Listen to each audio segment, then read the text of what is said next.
নমস্কাৰ বন্ধু বান্ধৱীসকল, আশা কৰোঁ ভালে আছে। প্ৰথমে ডিজিটেল ভক্ত ইউটিউব চেনেলৰ পৰা আপোনালোক সকলোকে ৱেলকাম জনাইছোঁ।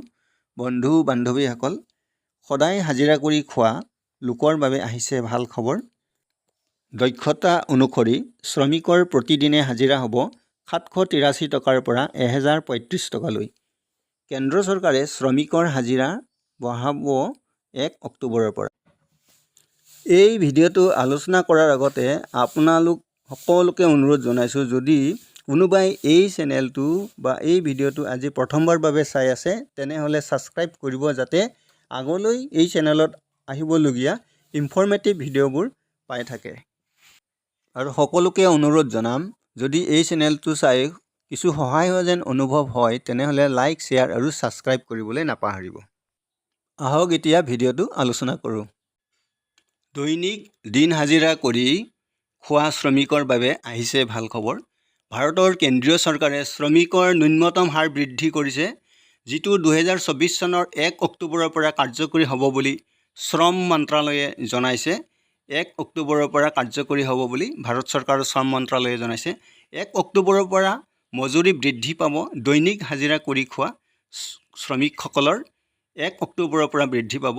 শ্ৰম মন্ত্ৰালয়ে শ্ৰমিকসকলৰ বাবে দুৰ্গা পূজাৰ আগে আগে ভাল খবৰ লৈ আহিছে। বন্ধু বান্ধৱীসকল, শ্ৰম মন্ত্ৰালয়ে শ্ৰমিকসকলৰ বাবে দুৰ্গা পূজাৰ আগে আগে ভাল খবৰ লৈ আহিছে। দেশৰ অসংগঠিত খণ্ডৰ শ্ৰমিকসকল বৃহৎ পৰিসৰত লাভৱান হ'ব।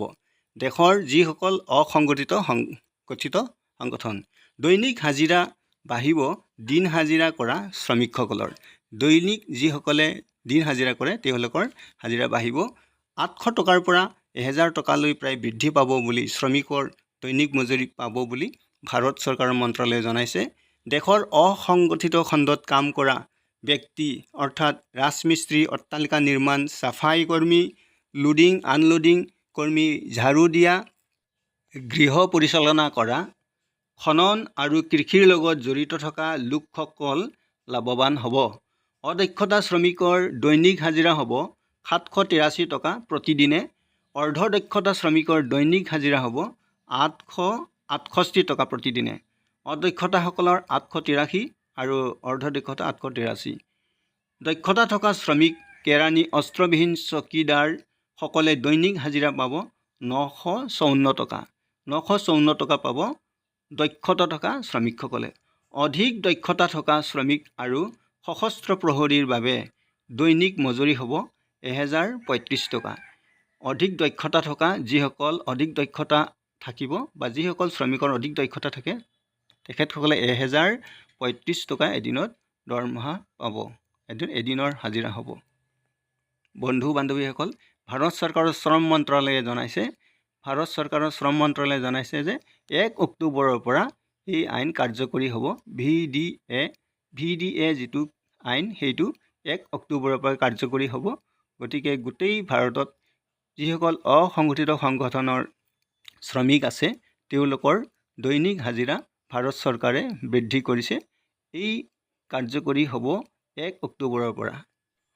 বন্ধু বান্ধৱীসকল, অধিক দক্ষতা থকা শ্ৰমিক অৰ্থাৎ সশস্ত্ৰ প্ৰহৰীৰ বাবে দৈনিক মজুৰি হ'ব 1035 টকা আৰু অদক্ষতা শ্ৰমিকৰ দৈনিক হাজিৰা হ'ব 783 টকা আৰু অদক্ষতা শ্ৰমিকৰ বাবে হ'ব 783 টকা আৰু অৰ্ধ দক্ষতাসকলৰ বাবে 868 টকা হ'ব।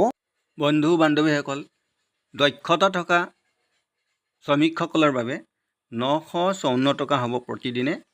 দক্ষতা থকা শ্ৰমিকসকলৰ বাবে 954 টকা দৈনিক হাজিৰা হ'ব আৰু অধিক দক্ষতা বা অতি দক্ষতা থকা শ্ৰমিকসকলৰ বাবে হ'ব দৈনিক হাজিৰা 1035 টকা।